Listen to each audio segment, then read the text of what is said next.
Welcome back to the Freedom Formula, everybody. Where today we have a good friend, George, and I'm actually excited to really talk. You guys know before I get to do an interview with anybody, usually look them up on the internet and just try to learn about them. And George has worked with Ernst Young and done some crazy big work with a couple of companies that we may or may not find out today, but a lot of what he's bringing is really the mindset around your success in business. And we know that the mindset is going to be one of the biggest things that we can impact ourselves. It's usually free to really focus on it. We just have to be aware of it. So excited to go through this today and spend some time with you all. And George, again, welcome.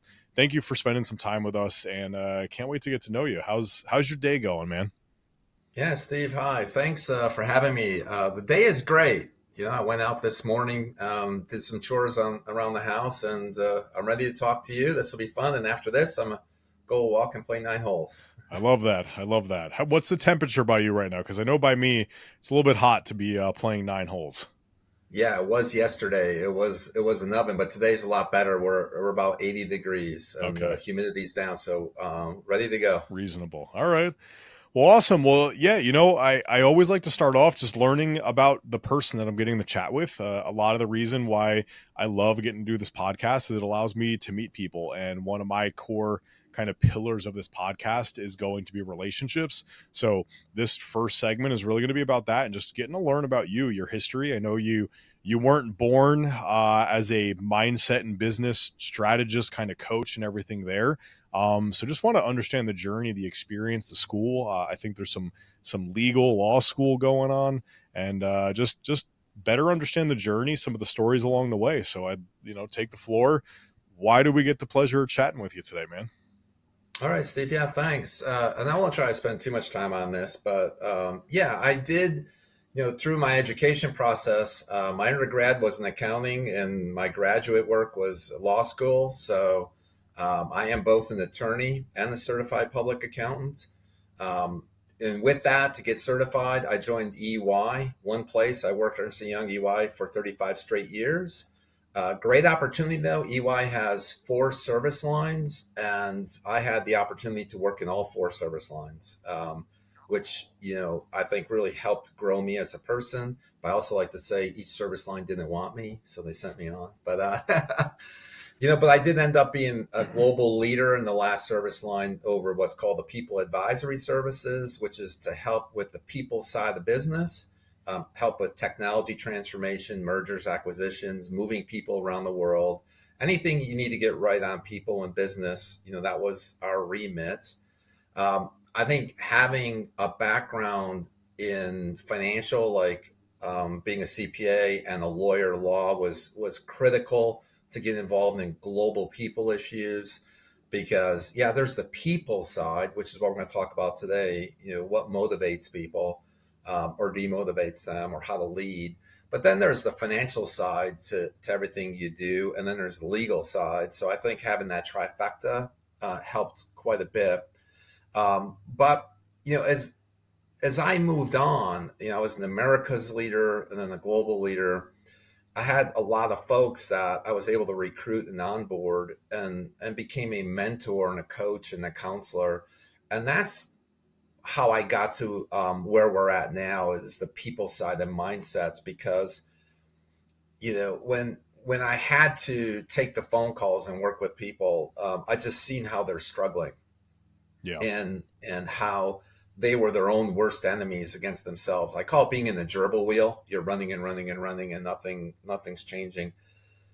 And so then I started really getting involved to help people deal with their minds and mindset. Yeah.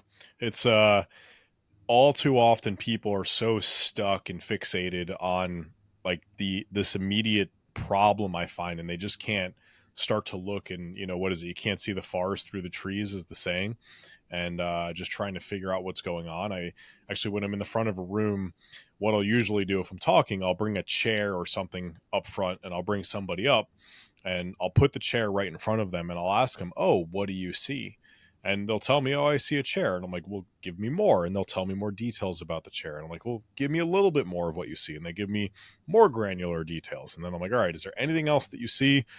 Usually it's no, or a little lack, a little last kind of granular details about the chair, I walk over and I go stand next to them and I'm like, oh, the weird thing is I still see the curtain and the window and the light and the all the things behind them, the people, the chairs, the tables.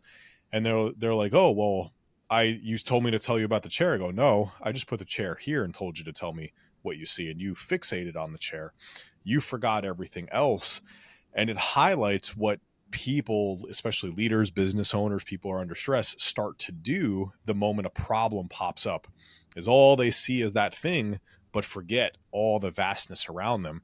And you find people get so fixated on a thing in their business, on their team, whatever, but everything else starts to fail or fall apart because they're just not paying attention to it anymore. They're looking for that problem. So I, yeah. just a mindset shift. You just solved like about the top 10 things I had to consult people on. It's really wild. Like I'll give you one of them as I thought of that analogy. So we obviously being in consulting, you have to sell, and sales, is high. There's high anxiety in sales, and usually it starts with you get your sales goal, and every year it grows, and it seems so like difficult. Every year you reset and you're redoing, and it's a chore.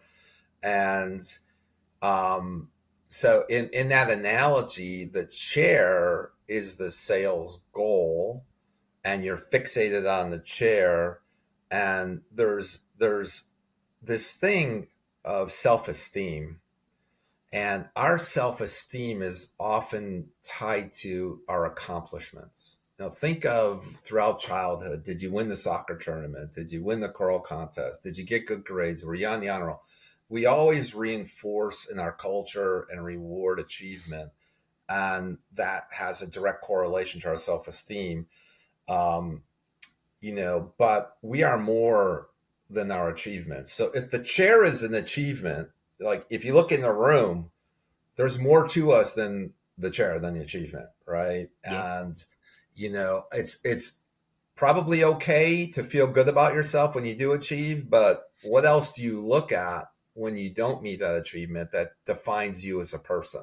Yep. There's so much more in a room. What kind of father are you, or what kind of partner are you, or how do you help your community, or how many people depend on you, what kind of friends do you have? There's so much more that defines you. And Scotty Scheffler, who is the world's number one golfer, his wife, had a statement towards him. Scotty, you're more than your golf score. And you're a great human being, and you're very kind, and so you can never win another tournament, and you're still great in my book. And that's what I got when you said the chair analogy. We focus on the achievement, but there's so much more to us. Yeah, 100%. We as humans, we just so easily get distracted. I see it time and time again. So Yeah. but so the legal law side of your world, I just like curious about that. Like what was that experience like? What did you learn? I like to think that I'm decent at reading legalese for us non-lawyers and everything, and trying to understand confusing language. But what was the motivation behind that? Like I'm just curious about it because it's always been something that's intriguing to me. Yeah, so I might be a little different out there. So I was an undergrad. I was bartending, doing my accounting degree, and my dad just said something to me and said, you should look into law school, and that's all he said. And so as you're coming through with your undergrad, and you're trying to think what next, well, continuing school is not a bad thing because you're not working, right? So you just keep going to college. I always had this sense of being a lawyer. There was a sense of, like where I grew up, a sense of esteem or prestige, or, a sense of accomplishment. So I went that route. And when I was in law school, towards my third year, I started clerking. And I did clerk for a judge and a lawyer, that did community work. And I saw that your day is between two warring parties that don't agree, and you're in constant conflict mode.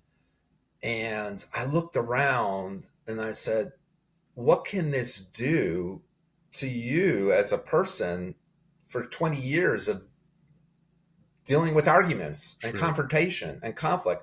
So I decided then that I don't want to do traditional law. I don't want to be that, I wanted to use law to avoid conflict or to create or advance. And so when I went to EY Ernst and Young, um, the law side came into play. I got involved with a lot of international kinds of business ventures and mergers and acquisitions and divestitures.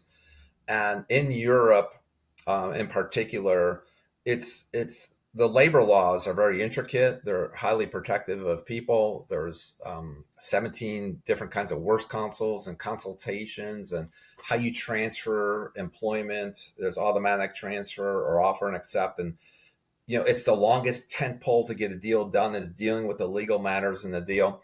And being able to understand all those constraints and position them within the context of all the people issues, um, became, wildly beneficial. But, all things we did, around our services, delivering proper payroll or even dealing with filing tax returns in different countries if you're an expat, was all based on law. So just understanding how law works, and last I'll say, having the mindset of a lawyer, you will never be the same. Law school changes how you think. You become highly analytical, and anything's possible, and you don't believe what you see. There's always another angle or perspective. And I think having that open mind, was very beneficial. So I used it to my advantage, but I wasn't like a lawyer, but Okay. it was great to have, in my remit. Yeah. Yeah, I love that actually how you put it, where you don't believe everything you see and there's always another angle. I any board that I'm on, so like I joined the softball board in town for my daughter, and I joined the education foundation where we're raising money for the school. I always look to be the parliamentarian, or whatever the like kind of title would be, where you get to sit and basically interpret and enforce the bylaws, and then or understand like Robert's rules of order, because it's so easy that people like just forget whatever the rule or the process or due process should be, and everybody just wants to do what they want to do, which sometimes isn't necessarily ill intent, but they're not following the process or the intent that was originally created with the establishment at hand. And I always enjoy being that rule person, because I know there's always another way, and I always like to figure out, well, I can go do what I want to do because it's according to the rules.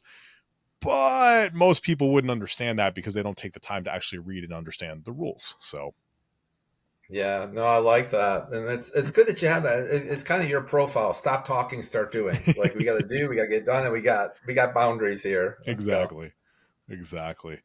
Well, George, this is a great part one. Excited to dive in on some of the tactical side here. So, for those of you watching in, stay tuned. We're going to be releasing another episode here. We're actually going to break down some of what George does on a daily basis. He did his research. He went and he looked up the Freedom Framework, as kind of where Freedom Formula comes from, and he's got a little bit of a story there for everybody. So, stay tuned. Watch for that next episode, and we'll see you guys soon.